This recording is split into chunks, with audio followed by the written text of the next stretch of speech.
A child taken from her home in Gallup in the late 1980s. Anchor Sasha Lynn.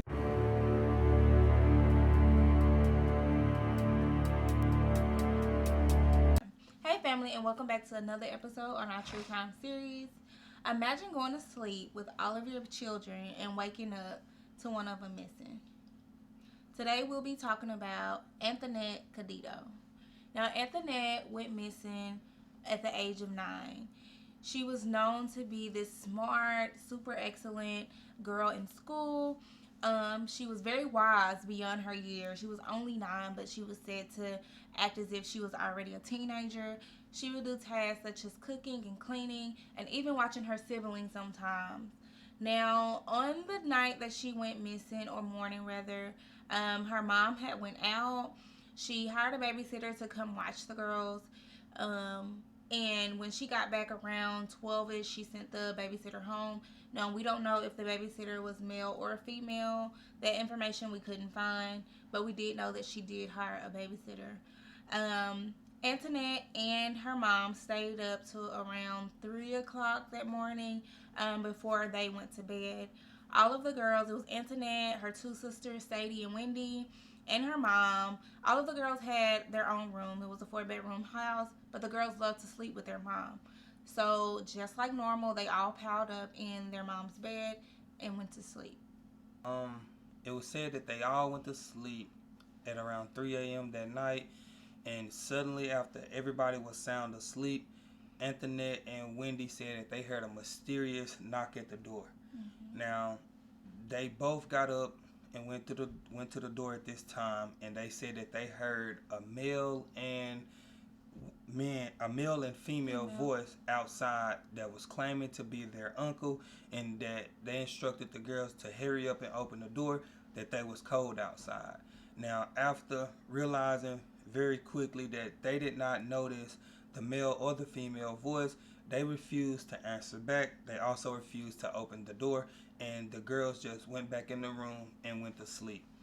At this time, a few moments later, they heard a second knock at the door. Sadie said she was too tired to get up and go to the door this time, so she stayed in the bed and went to sleep. Sadie said that she did see Anthonette go back, get out the bed, go in the living room, and check the door. She had her pink nightgown on, but that's all she could remember because she was too tired to get up and go to the door with her. Now, at this point, she just went back to sleep, and that was all that she remembered.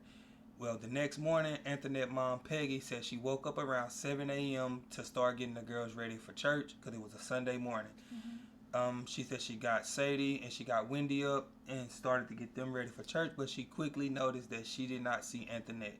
So she searched the house. She searched all the bedrooms.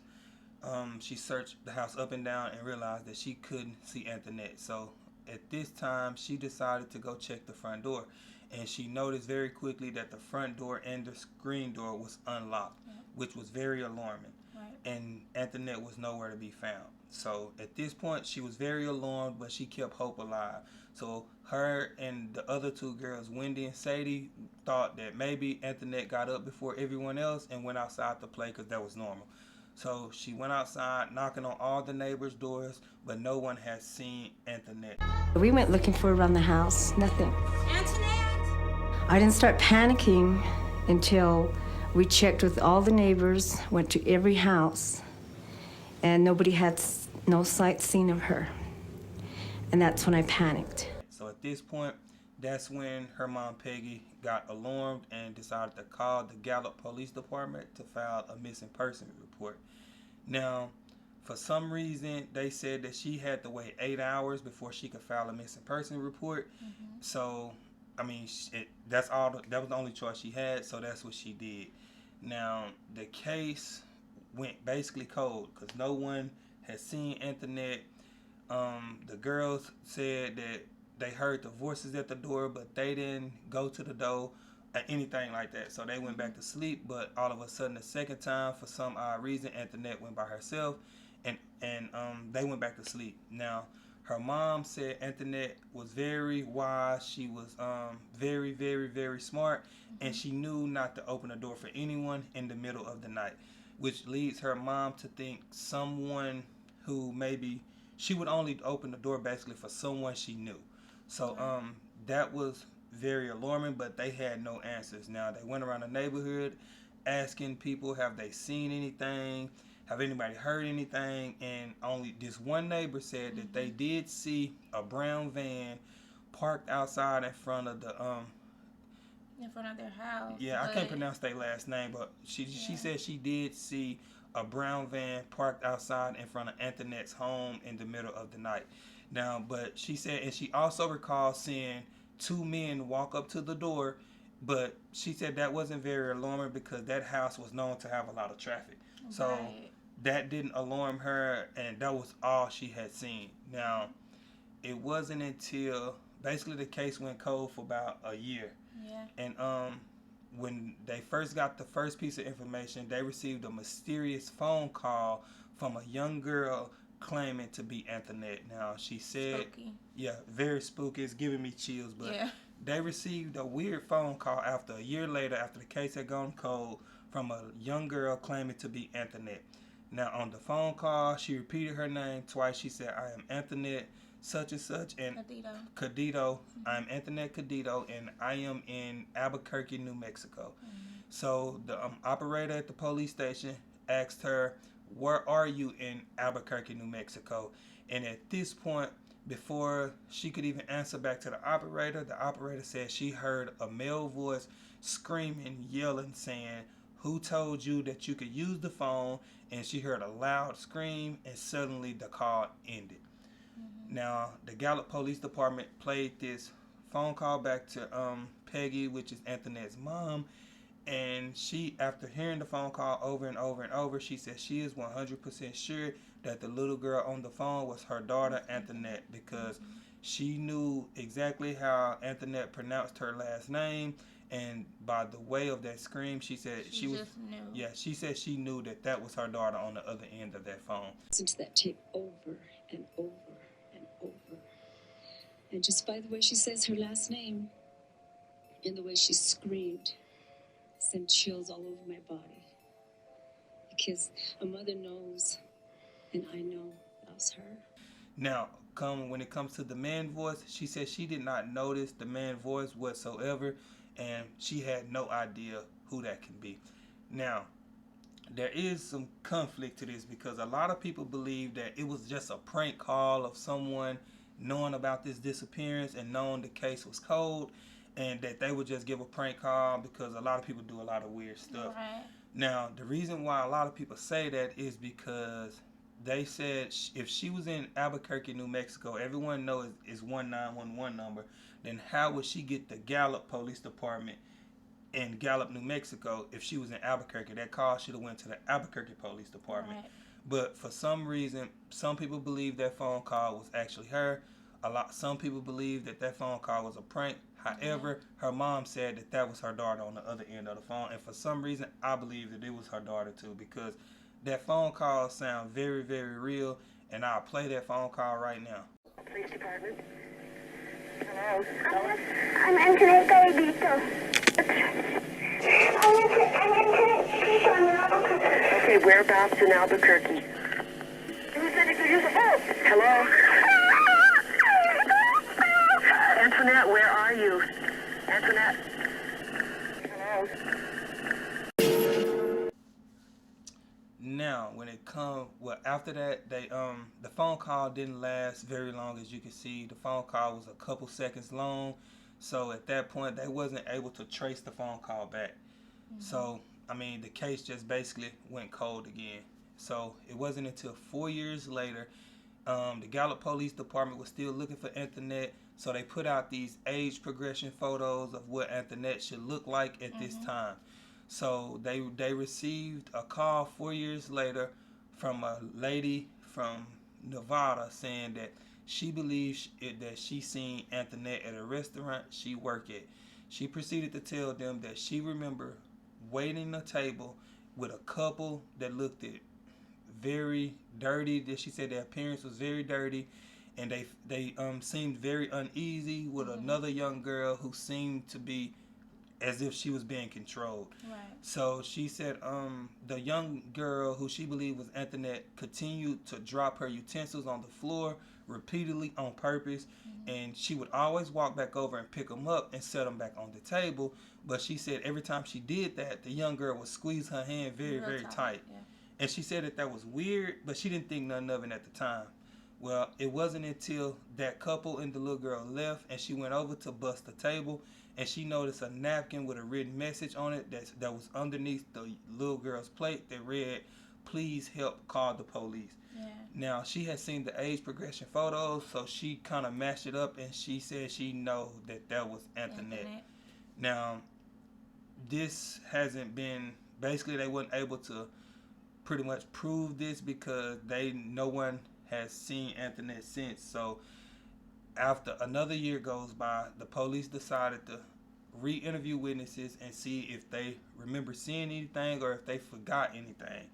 Now at this point they have done her sister had went on TV shows talking about her disappearance. She had done a couple interviews. Her mom had went and talked to what do you call those people? Basically the people who read and tell you about like things. Psychic, yeah, like a psychic. Medium, yeah.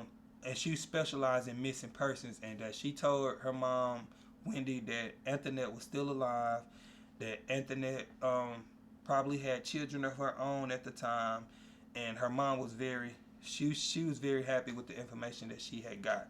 Now, in the process of the police re-interviewing all the witnesses over again to see if anyone forgot anything that they remember from that night, this is when her sister, Wendy, basically brung some very frightening news out that she had not mentioned before. Right. So Wendy basically came out and said that the night that Anthonette got up and went to the door by herself, she proceeded to get up behind Anthonette and walk to the living room with her. She then said she did see individuals get Antoinette and put her in this van. Yeah. This information came out years later. Yeah. And she also, not to cut you off, no, you're fine. but she also said that she remembered when Anthonette got up and went to the door the second time, she crept behind Anthonette, and that she remembered hearing the voice say that it's your Uncle Joe. Yes. Answer the door. Now, that is crazy because now they believe that it had to be a friend of the family. Mysteriously. Somebody that she knew. And mysteriously, she do have an uncle named Joe. Mm-hmm. So the police was able to track down her Uncle Joe and interview him, and he was able to provide an alibi at the time, and he had a witness that basically came forward and said his alibi was legit, that he witnessed where his whereabouts at the time, yeah. But the Uncle Joe was her step-uncle. So at this time, they had to rule Uncle Joe out as a suspect. Now, with that being said, it had to be a friend of the family at the door at least. If it wasn't Uncle Joe, it had to be a friend of the family, that she because knew and she trusted. If this was just a random abduction, who would know that she has an uncle named Uncle Joe? Now, going back to the first point, her mom Peggy said Anthonette was very, very smart, just like everyone else said, and that she wouldn't have opened the front door in the middle of the night unless it was for somebody that she really, really, really knew. This voice, she had to know this voice. Right. This voice said it was her Uncle Joe. Well, her Uncle Joe said he didn't do it, obviously, but who else knows that she has an uncle named Joe? My only thing is, I mean, there's a few things that is very unsettling to me about this case, because even at 9, you know, kids know, don't open the door, period. Right. Like, especially at that time, like, you should get your parent up if you hear anybody knocking on the door. So my question is, why is Anthonette the only one getting up, answering this door, when her mom was clearly right there in the bed with her? Right. Why didn't she wake her mom up? Mm-hmm. The second problem that I have with this case is the morning that Anthonette went missing, the mom was getting them up to go to church. Well, the police wasn't called until like 4 hours after, after the fact. If I wake up and I notice my child isn't, at home, okay, she's used to going outside to play, that was normal for them. If I go outside and don't see her, I'm instantly going to call the police. I'm instantly going to, try to figure out, get that started to try to figure out, what's going on and where she is. So for her to wait, 4 hours without knowing where her child was, That blows my mind. And then another thing, Peggy was said to have a lot of company. I don't want to say, that she was out there like that, but she was known to have a lot of company. And so maybe it has me wondering, okay, did she sell her daughter? She wasn't with her, Anthonette's father or her other daughter's father. She was a single mom, who was struggling basically to stay afloat. So, also, she allegedly purchased a car after Anthonette went missing, and this car was very luxurious. Like, it was a car that, people knew that she couldn't afford at the time. So it has me wondering, okay, did you purposely sell Anthonette? Did you have anything to do with her going missing for money? That's definitely, floating in the air there. But I don't know. Let us know down below what you think really happened to Anthonette. Yeah. Her sister said that she remembered two men dragging her to the van and basically shoving her in the van, that Anthonette was kicking and screaming, "Let me go." And her little sister Wendy was 5 at the time, and she said that she believed the reason they didn't take her is because they didn't see her, basically because she kind of went after the fact. But yeah, they said after the disappearance, shortly after, her mom was purchasing nice cars and things like that. So everyone have their opinion on things. Right. It is very weird.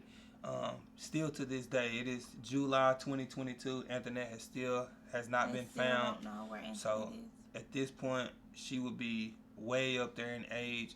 But hope has to still be alive. I know her sister is still doing interviews. Her sister Wendy is still doing interviews. I seen one about 3 months ago with a news company. Mm-hmm. So they're holding hope out. People have their different feelings. We want y'all to let us know how you guys feel about this down below.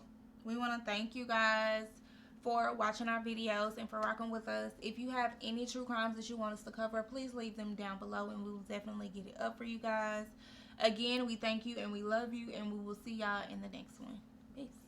An indigenous case being investigated by the FBI here in New Mexico. A child taken from her home in Gallup in the late 1980s. Anchor Sasha Linenger spoke to the sister of Anthonette Cayedito about how they stay hopeful.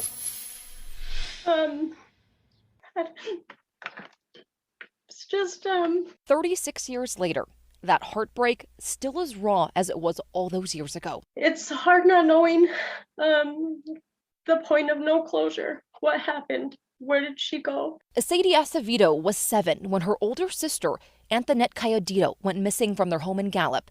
It was April 6th, 1986. My mom was getting ready to go out. They were going out for the night. Sadie, Anthonette, and their youngest sister went to bed, and when they woke up, Anthonette was gone. We went knocking door to door in our pajamas. She said she couldn't find Anthonette. We were getting ready for church. It was a Sunday morning. Anthonette was 9 at the time and was wearing a pink nightgown.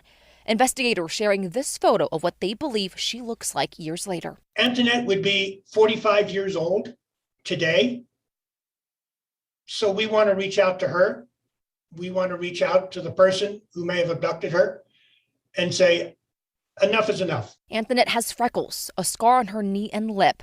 She's also known to wear a silver chain with a turquoise cross pendant. I guess that's the hardest part, not knowing, not having that closure. With a message for her sister. She's safe. She has family that loves her. She has sisters. We haven't given up. She had her entire life ahead of her. And for a person like that to disappear from her home, that's not the way it's supposed to happen. We all wonder and often think about Anthonette and what is she doing? Does she have kids? What kind of life is she living? Her family hoping they can get closure soon.